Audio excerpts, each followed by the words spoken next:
Alright, Shalom. We're some of the brothers from the GMS London camp. My name is Nawar Allah. I'll let the brothers introduce themselves. Shalom. My name is Kawabai. Shalom, my name is Napash. Khan. And today we're just really coming at you with the prophecies direct from the scriptures in relation to judgment. Because anyone that can spiritually discern the times we're living in can tell that this is a great time of judgment. The Most High told his disciples that he would bring great judgment upon the earth within the last days, a time of judgment as has never been seen upon the planet Earth before. And this is the time we're coming into. I'm just going to break it, cut the talking short and just get straight into the scriptures. This is one of my personal favourite scriptures, which is Isaiah chapter 66 and I'm going to start from verse 15.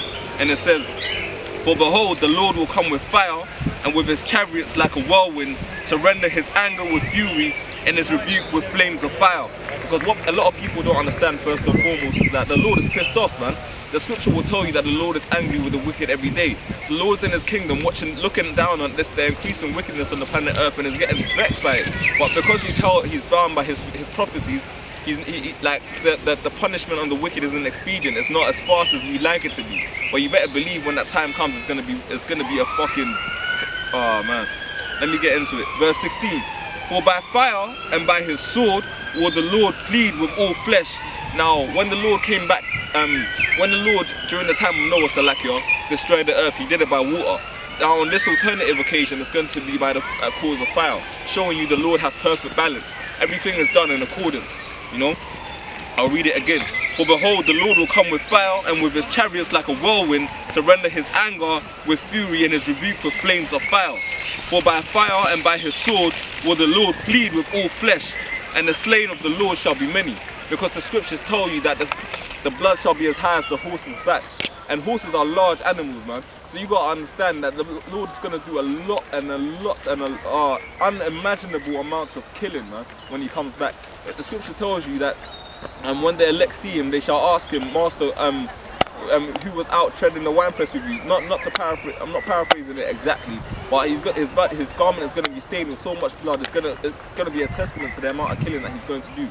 Why is the Lord coming back to kill and destroy? Because everything in this society is against the Bible, man. This society epitomizes the spirit of the Antichrist, man. And at the end of the day, it has to be destroyed. If anyone got some precepts, bring it in. Bro, if you want, can you read the scripture?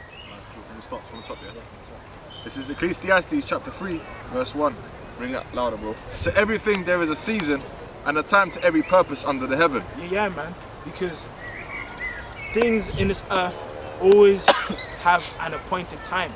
And we are in the appointed time where this place is about to be killed and destroyed, man. Things have been happening throughout this whole year. Because why? It's close to the return of the Lord, man. Come on, bro.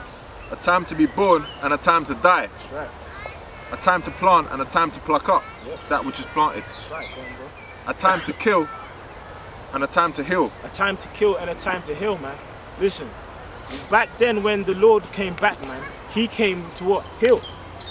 But when he comes back during now this time, man, he's come to kill and destroy, man. Because he's angry with 2/3 of our people, man. He's angry with 2/3 of our people, and he's come to take back his elect, man. That's right. Go on, bro. "A time to break down, and a time to build up. Yep.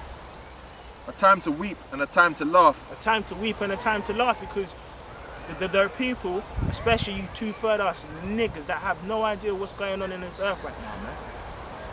You guys think everything's a joke, but in the scriptures, it even speaks about a person who's of the truth scarcely smiles. And That's right. And we being of truth, we scarcely smile. Because we are constantly silent crying for the complete abominations that have been done in the midst thereof. Like, I'm sure if you saw this week, that guy cut off his thing and turned into a woman. But as the point I was speaking on, man, here we are in this place, man. If we get 2 wives, man, we get slaughtered out there saying we're grim and disgusting. But then a bitch can fucking, a white Edomite cunt can fucking slice up his dick and become a woman. But that's okay. But that's all fucking okay in this place. Go on, bro. "A time to mourn, and a time to dance. A time to mourn. A time to cast away stones, and a time to gather stones together. A time to embrace and a time to refrain from embracing. Time to refrain from embracing, because we want this place to go down, man. So we don't ever embrace this place. Every day, we up here say this almost each and every day. When is the Lord going to come back and take this place out of power? Because right there in the scripture says what? Job chapter 9:24, the earth is given into the hand of wicked. Who's currently controlling this place now? Fucking Esau. And we don't want this place to even exist no more. And guess what? In a short time, this place won't exist. Go on, bro. A time to get and a time to lose. Yep. A time to keep and a time to cast away. Yep. A time to rend and a time to sue. Yep. A time to keep silence and a time to speak. A time to speak, and that's exactly what we're doing now. Because in the scripture says, you know, the prophets won't be moved into a corner anymore. Because back then they used to slaughter the prophets and so on, but now it's the time to speak. Because before a kingdom's about to go down, guess what? The Lord has his prophets come out, and that's why we're here. We're here to prophesy the downfall of this kingdom. That's right. Go on, bro. Wait, let me bring out a quick point on that, yeah? Read this, Jeremiah 16:16. Behold, I will send for Read many. that, bro. Read that again. Behold, Jeremiah 16:16. Go on. Behold, I will send for many fishers, Yep. saith the Lord. So stop there. Like the brother said, what we're doing now is fishing. When the Most High went to his disciples and he said to them, I'll make you fishers of men. That was what he was talking about. He basically set up elect men to go out there and prophesy and bring in fruit. Now you got to understand that we're in the time now where you got to come to the Most High in righteousness. You got to listen to, like when the Most High speaks about in the scriptures him knocking at your door and attempting to sup with you, this is what it's talking about. When you come across brothers in the highways in the Bible preaching the truth of the Bible in sincerity, you got to hearken on to that, man. Read that again, start from the top. Behold, I will send for many fishers, saith the Lord, Can't. and they shall fish them, and after I will send for many. Stop there. So the Lord said he would send for many fishers. Now what you have to understand, when you look at all the brothers up here, one thing you'll notice, even at camp, is that the majority of us in this truth are young men. Why is that? I'm going to bring out a quick precept on that, which is Ecclesiastes chapter 12:1, which says, remember now thy Creator in the days of thy youth, while the evil days come not, nor the years draw nigh, when thou shalt say, I have no pleasure in them. Because what you have to understand is that you, in your youth stages, you're a lot easier to mold as well. The scripture says new wine cannot be put in old bottles, which is why the Most High will bring you into this truth and mold you from a young age so you grow in this truth and you're nurtured. Me, myself, I've been in this truth for about 2 years and a bit, which makes me about really, and if you want to get technical with it, that makes me really about 2.5 years old. Now, I mean, any of us are 2.5 years old, we can't look after us, we can't fend for ourselves and that, and that's why we depend on the elders, and the elders get their inspiration from Yahweh Hashem, Yahweh Shai directly. But what you have to understand is that you have to come into this truth young.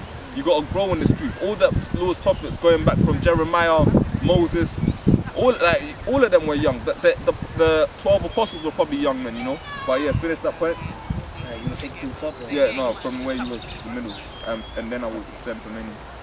And after I will send for many hunters, and they shall hunt them from every mountain, and from every hill, and out of the holes of the rocks. Now stop there. We're in the middle of Finsbury Park right now. It's a so-called, in Babylon anyway, as far as Babylon can get you, it's a so-called beautiful day. Everyone's out here. We got some nigga women walking their children and shit. Everyone's calm. Everyone's in the society thinking, yeah, you know, tomorrow's another day. Everything's gonna continue on as normal. But the time's gonna come where this shit ain't gonna be like this. Areas like this that we're one piece, full of peace and tranquility. You could probably end up here in the time of martial law and see fucking stormtroopers down that end, a gang of niggas down the other trying to rape. You know what I mean, bro? Like shit's gonna get real, bro. They ain't gonna know what. Shit's gonna get real, and you ain't gonna know what to do because you didn't hearken onto the voice of the prophets, man. Like the brother was bringing out earlier, there's a time for everything, and you gotta be a spiritual man and understand. Like yes, there is a time for everything. I'm gonna bring you in, bro. So like yo, but you also gotta understand when the time is short, man. Because Yahweh Shai said to the Jews when he was there, when he was with his disciples thousands of years ago, he said, when thou shalt see the desolation that make it desolate, then run ye to the mountains. You know, a lot of our people escaped, but a lot of our people got slaughtered, man. Why is that? Because they didn't have any discernment of the times. They didn't keep the garments on. They didn't keep watching. You know, so you people, ignorance is bliss, but it's going to be your destruction. Let me just quickly. bring one. Let me see. There's one other verse.